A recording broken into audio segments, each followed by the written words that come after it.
पर निकल जाओ जी। हाँ पर थले वेख के ध्यान ना। चलो जी चलो चलो चलो चलो ध्यान ना ध्यान ना ध्यान ना बच के बच। ओ पागला लोग इतने जन्माष्टमी का त्योहार मना रहे ने ते तू सड़क दे ऐन विचकार खंबे वांगू खड़ा है। चले तो थानेदार साहब खजाना खुला है उदी राखी कर रहे हैं। तो भगत जी बड़ी मुश्किल फटे लो जी हो गया काम इतना रख दो इतना रखता। हाँ हुण खजाना टकिया गया है हुण कोई डर नहीं जे कोई ਇਹਦੇ ਵਿੱਚ ਡਿੱਗ ਪੈਂਦਾ ਤੇ ਉਹਨੇ ਬਚਣਾ ਨਹੀਂ ਸੀ।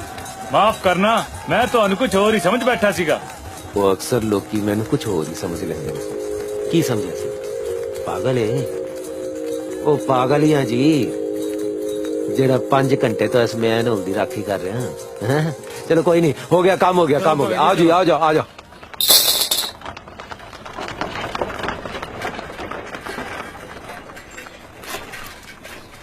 ओ भले लोग खलोई जरा खलोई जरा मैनू कॉलेज तक छड़ दी। रिक्शे दे पैसे लगते हैं है गई आहो किन्ने लाएगा पूरे 2.5 रुपये ले लवी पर 2 पल खलो मैं जरा गोया इकट्ठा कर लवा। गंदगी जे सही जगह पहुंचाती जाए तो धन बन जाती है। गंदगी चुकन दिया रिक्शे ते जाएगा बड्डा लाड साहब। लो जी हो गया जी चला गया वो मैं कदों पैसे देन तो मना किता सी।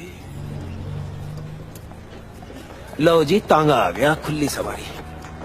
ओ खलो जा भाई खलो जा खलो जा खलो जा। हाँ जी मैं कॉलेज जाना। कॉलेज पढ़ते हो कि पढ़ाते हो? हाले तो पढ़दा ही हाँ। ए दस तू पैसे कितने लेगा? पूरे 5 रुपये। चल 5 रुपए दे देंगा पर एक शर्त है मेरी रस्ते च रुकदे जावांगे जिथे मैनू रोड़े खुरियां गुहा दिसेगा वो चुकते जावांगे। ठीक है पर मेरी भी एक शर्त है मैं तेनू कॉलेज नहीं पागलखाने छड़ के आना है। अच्छा जी ਭਗਤ ਜੀ ਅਸੀਂ ਤਾਂ ਤੁਹਾਨੂੰ ਕਦੋਂ ਤੇ ਲੱਭਦੇ ਫਿਰਦੇ ਆ ਤੁਸੀਂ ਸਕੂਟਰ ਤੇ ਬੈਠੋ ਤੇ ਅਸੀਂ ਕਾਲਜ ਉਹ ਚੱਲੀਏ। ਮੈਂ ਸਕੂਟਰਾਂ ਤੇ ਨਹੀਂ ਬੈਂਦਾ ਉਹ ਮੇਰਾ ਬਸ ਚੱਲੇ ਤੇ ਸਕੂਟਰ ਤੇ ਮੋਟਰ ਗੱਡੀਆਂ ਮੈਂ ਬਣਨੀਆਂ ਹੀ ਬੰਦ ਕਰਵਾ ਦਾਂ। ਆ ਜਾ ਆਪਾਂ ਵੀ ਪੈਦਲ ਹੀ ਚੱਲਦੇ ਆ।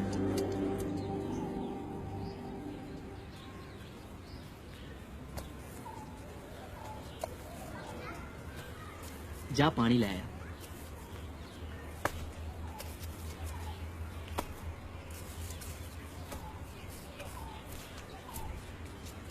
ਭਗਤ ਜੀ ਅਸੀਂ ਸਾਰੇ ਤੁਹਾਡੇ ਲਈ ਫੁੱਲਾਂ ਦੇ ਗੁਲਦਸਤੇ ਤੇ ਹਾਰ ਲੈ ਕੇ ਖੜੇ ਹਾਂ ਪਰ ਤੁਸੀਂ ਗੋਹਾ ਪਾਣ ਚ ਹੀ ਮਸਰੂਫ ਹੋ। ਇਹ ਹਾਰ ਤੇ ਗੁਲਦਸਤਿਆਂ ਦੇ ਫੁੱਲ ਗੋਹੇ ਚ ਖਿੜਦੇ ਨੇ।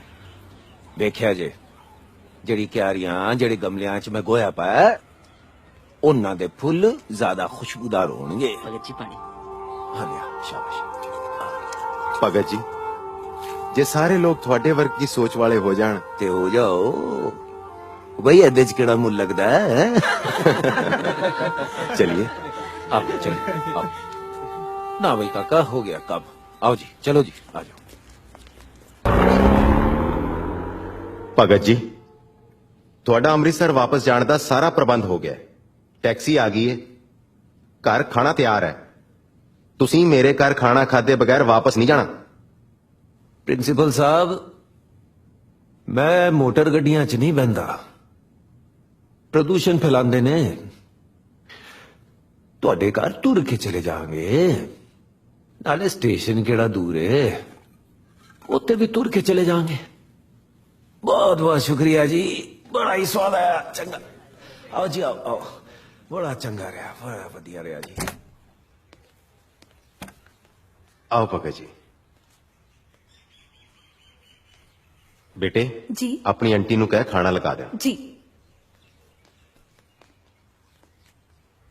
तन पाक जो तुसा इस गरीब खाने चरण पाए ने। गरीब खाना मैंने ते लक्कड़ खाना दिसदा एनी लक्कड़ जी बच्चों का शौक सी कि घर विच वुडवर्क कराना है सो मैं सारे घर विच करवाता। तुसी बैठो खाना खाओ। खाना खाओ मैं इस घर च पानी का घुट नहीं पी सकता खाना की खा होया लवां। भगत जी दसो तो सही मैथों की कसूर हो गया? कसूर ਉਹ ਗਰੀਬਾਂ ਦੇ ਫੇਫੜੇ ਵੱਡ ਵੱਡ ਕੇ ਤੂੰ ਘਰ ਦਾ ਫਰਸ਼, ਘਰ ਦੀਆਂ ਦੀਵਾਰਾਂ ਸਜਾਈਆਂ ਹੋਈਆਂ ਨੇ। ਓਏ ਆਪਣੇ ਹੱਥੀ ਕਦੀ ਇੱਕ ਰੁੱਖ ਵੀ ਲਾਇਆ ਈ? ਰੱਬ ਨਾ ਕਰੇ ਕੱਲ ਨੂੰ ਤੈਨੂੰ ਲੋੜ ਪਈ ਤੇ ਤੂੰ ਤਾਂ ਪੈਸੇ ਦੇ ਕੇ ਆਕਸੀਜਨ ਖਰੀਦ ਲਏਗਾ ਆਪਣੇ ਲਈ। ਗਰੀਬ ਕਿੱਥੋਂ ਸਾਹ ਲਏਗਾ?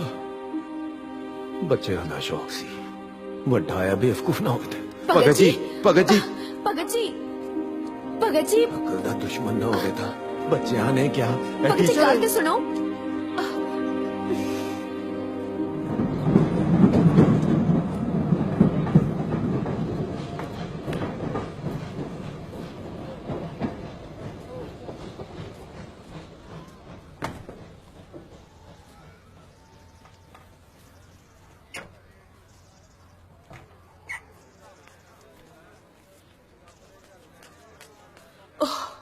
ਭਗਤ ਜੀ, ਤੁਸੀਂ ਕਿੰਨਾ ਤੇਜ਼ ਚੱਲਦੇ ਹੋ। ਮੈਨੂੰ ਤੁਹਾਡੇ ਪਿੱਛੇ ਦੌੜ ਦੌੜ ਕੇ ਆਉਣਾ ਪਿਆ। ਉਹ ਬੀਬੀ ਤਦੇ ਹੀ ਮੈਂ ਰਿਕਸ਼ਾ ਨਹੀਂ ਕਰਦਾ, ਬੜਾ ਹੀ ਹੌਲੇ ਚਲਾਉਂਦੇ ਨੇ। ਗੁੱਸੇ ਵਿੱਚ ਤੁਸੀਂ ਭੁੱਖੇ ਹੀ ਆ ਗਏ। ਲਓ ਹੁਣ ਤਾਂ ਰੋਟੀ ਖਾ ਲਓ। ਨਾ ਬੀਬੀ ਤੂੰ ਖਾ, ਮੈਂ ਤਾਂ ਕਿਤੇ ਵੀ ਖਾ ਲਵਾਂਗਾ। ਮੈਂ ਤਾਂ ਨਾ ਵੀ ਖਾਵਾਂ ਤੇ ਮੇਰਾ ਸਰ ਜਾਂਦਾ ਹੈ। ਭਗਤ ਜੀ, ਮੈਂ ਤਾਂ ਦਰਖਤ ਨਹੀਂ ਵੜਦੀ, ਮੇਰੇ ਘਰੋਂ ਤਾਂ ਖਾ ਲਓ। ਬੀਬੀ ਤੈਨੂੰ ਪਤਾ ਨਹੀਂ ਹੈ, ਇਹ ਧੜਾ ਧੜ ਰੁੱਖ ਵੱਢ ਕੇ ਨਾ ਅਸੀਂ ਉਜਾੜ ਕਰ ਰਹੇ ਹਾਂ। ਹੜਾਂ ਤੇ ਕੁਦਰਤ ਦੇ ਕਹਿਰ ਨੂੰ ਅਸੀਂ ਦਾਵਤ ਦੇ ਰਹੇ ਹਾਂ, ਮੌਤ ਨੂੰ ਆਚਾ ਮਾਰ ਰਹੇ ਹਾਂ। ਤੁਸੀਂ ਦਿਨ ਰਾਤ ਪ੍ਰਚਾਰ ਕਰਦੇ ਹੋ ਭਗਤ ਜੀ, ਹੌਲੀ ਹੌਲੀ ਇਹ ਲੋਕ ਸਮਝ ਜਾਣਗੇ। ਉਹ ਨਹੀਂ, ਲੋਕੀ ਸਮਝ ਜਾਣਗੇ, ਪਰ ਇਹ ਪੜ੍ਹੇ ਲਿਖੇ ਬੇਵਕੂਫਾਂ ਨੇ ਕਦੀ ਨਹੀਂ ਸਮਝਣਾ। ਚਲੋ ਛੱਡੋ ਵੀ, ਸਾਰੇ ਫਿਕਰ ਛੱਡ ਦਿਓ ਤੇ ਰੋਟੀ ਖਾ ਲਓ। ਇੰਜ ਭੁੱਖੇ ਰਹਿਣਾ ਵੀ ਤਾਂ ਮੌਤ ਨੂੰ ਦਾਵਤ ਦੇਣ ਦੇ ਬਰਾਬਰ ਹੈ ਨਾ।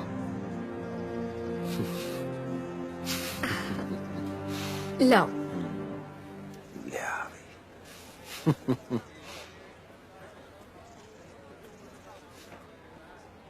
ਤੂੰ ਮੇਰਾ ਬੜਾ ਫਿਕਰ ਕੀਤਾ।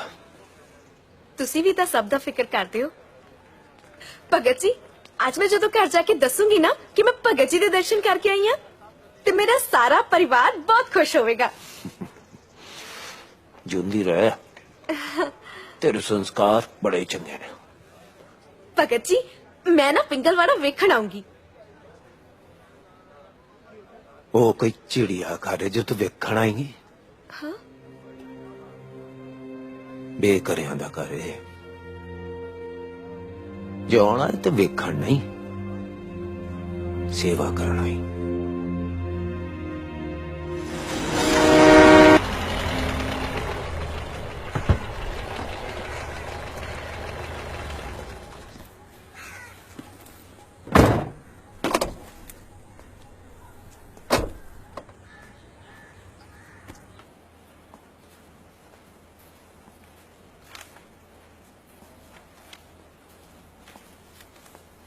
ਲੋ ਭਗਤ ਜੀ ਤਾਂ ਇੱਥੇ ਵਿਰਾਜਮਾਨ ਨੇ। ਪੈਰੀ ਪੈਣਾ ਜੀ। ਫਤਿਹ ਬੁਲਾਓ ਜੀ, ਫਤਿਹ ਬੁਲਾਓ, ਫਤਿਹ ਬੁਲਾਓ, ਫਤਿਹ ਬੁਲਾਓ। ਬਹਿ ਜਾਓ। ਭਗਤ ਜੀ, ਪਿੰਗਲਵਾੜੇ ਲਈ ਮੈਂ 1 ਲੱਖ ਰੁਪਏ ਦਾਨ ਲੈ ਕੇ ਆਇਆ ਜੀ। ਬਹਿ ਜਾਓ।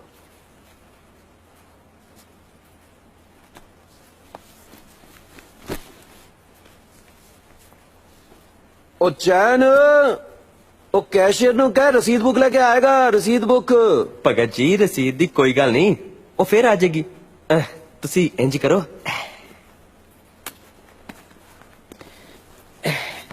ਇਹ 1 ਲੱਖ ਰੁਪਇਆ ਰੱਖ ਲਵੋ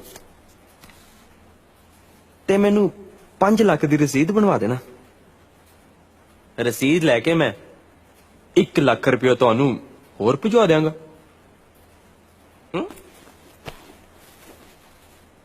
ਉਹ ਬਈ ਤੂੰ ਦਾਨ ਦੇਣਾ ਹੈ ਕਿ ਟੈਕਸ ਚੋਰੀ ਕਰਨਾ ਹੈ? ਇਹ ਗੱਲ ਨਹੀਂ ਭਗਤ ਜੀ, ਦਰਅਸਲ ਮੈਨੂੰ ਪਤਾ ਚੱਲਿਆ ਸੀ ਕਿ ਪਿੰਗਲਵਾੜਾ ਬੜਾ ਹੀ ਮਾੜੇ ਹਾਲਾਤਾਂ ਚੋਂ ਲੰਘ ਰਿਹਾ। ਮਾੜੇ ਨਹੀਂ, ਔਖੇ। ਚਲੋ ਇੰਜ ਕਰਦੇ ਆ, ਪਿੰਗਲਵਾੜੇ ਦੇ ਨਾਲ ਜਿਹੜੀ ਚਿੱਟੀ ਰੋਡ ਦੇ ਉੱਤੇ ਜ਼ਮੀਨ ਹੈ, ਉੱਥੇ ਮੈਂ ਮਾਰਕੀਟ ਬਣਵਾ ਦੇਣਾ। ਤੁਹਾਨੂੰ ਪੱਕੀ ਆਮਦਨ ਵੀ ਹੋ ਜਾਏਗੀ ਤੇ ਮੈਂ 2-4 ਦੁਕਾਨਾਂ ਖੋਲ ਲਾਂਗਾ। ਹੈ ਉਹ ਭਲਿਆ ਲੋਕਾ ਪਿੰਗਲਵਾੜਾ ਦਾਨ ਨਾਲ ਚੱਲਦਾ ਹੈ, ਦੁਕਾਨ ਨਾਲ ਨਹੀਂ। ਮੈਂ ਕਿਸੇ ਇੱਕ ਤੋਂ 1 ਲੱਖ ਰੁਪਏ ਲੈਣ ਨਾਲੋਂ 1 ਲੱਖ ਲੋਕਾਂ ਕੋਲੋਂ 1-1 ਰੁਪਈਆ ਮੰਗਣ ਨੂੰ ਤਰਜੀਹ ਦੇਵਾਂਗਾ। ਵੈਸੇ ਤੁਹਾਡੀ ਬੜੀ ਮਿਹਰਬਾਨੀ, ਤੁਸੀਂ ਆਪਣਾ ਕੀਮਤੀ ਵਕਤ ਲਗਾ ਕੇ ਪਿੰਗਲਵਾੜੇ ਪਧਾਰੇ। ਭਗਤ ਜੀ ਲੱਗਦਾ ਤੁਸੀਂ ਮੇਰੀ ਗੱਲ ਸਮਝੇ ਨਹੀਂ। ਇੰਜ ਜਿਸ ਦਿਨ ਮੈਂ ਪਿੰਗਲਵਾੜੇ ਦੀ ਫਿਕਰ ਕਰਨੀ ਸ਼ੁਰੂ ਕਰਤੀ ਨਾ, ਉਸ ਦਿਨ ਰੱਬ ਨੇ ਪਿੰਗਲਵਾੜੇ ਦੀ ਫਿਕਰ ਕਰਨੀ ਬੰਦ ਕਰ ਦੇਣੀ ਹੈ।